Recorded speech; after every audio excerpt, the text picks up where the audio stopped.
This is part 8 of a 100-part series, 100 days answering questions about fatherhood as a first-time father. And today's question is, how much help do you need as a parent but won't ask for?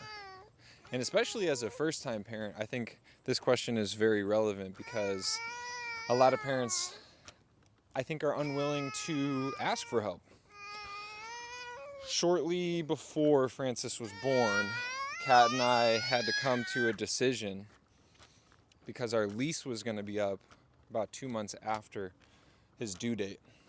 And as anybody who's shopped for an apartment knows, 2 months is about when you need to start locking things down. By 6 weeks, if you don't have something like solidified, at least with tours, you're going to start running into some last minute stress. So given that we were having this baby, we needed to know what our living situation was going to be and whether or not it was responsible for us to sign a lease and commit financially to something that we couldn't escape from if it got too hard.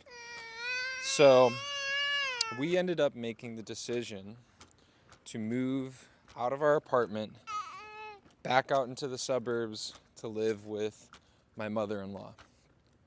And that was a really hard decision.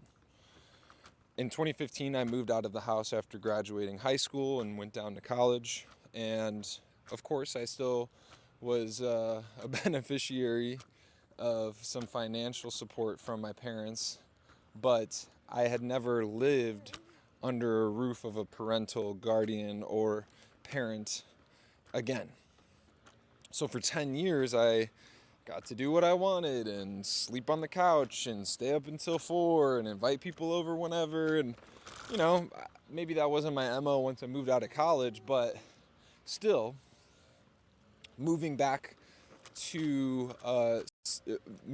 under the roof of somebody else's home was a big barrier for me. And I think a big barrier for both of us, because as newlywed couple with a new child, moving back in under someone's roof who maybe has some rules and some expectations that we're not accustomed to was a challenge. But that is parenthood in a nutshell, a challenge. It's always a balance between responsibility, freedom, and ultimately we had to make what was the right decision in the moment and come back home, regroup.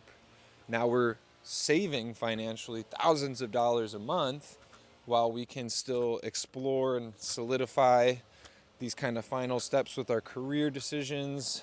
We can have some support not only with a living space, but also some support with Francis from an experienced mother, someone who has done it, someone who knows the signs of teething, who can help with hiccups and crawling and provide emotional and loving support for Francis when either my wife or I need a break.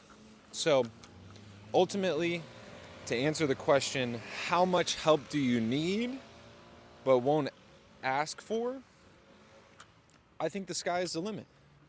You should take as much help as you possibly can, whether you're a first-time parent, a fifth-time parent.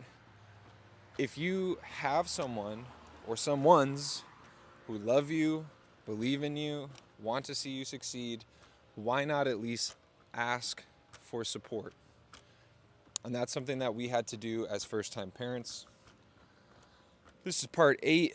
There are over 90 remaining parts to this series, so tune in next time, and I'll see you in the next one.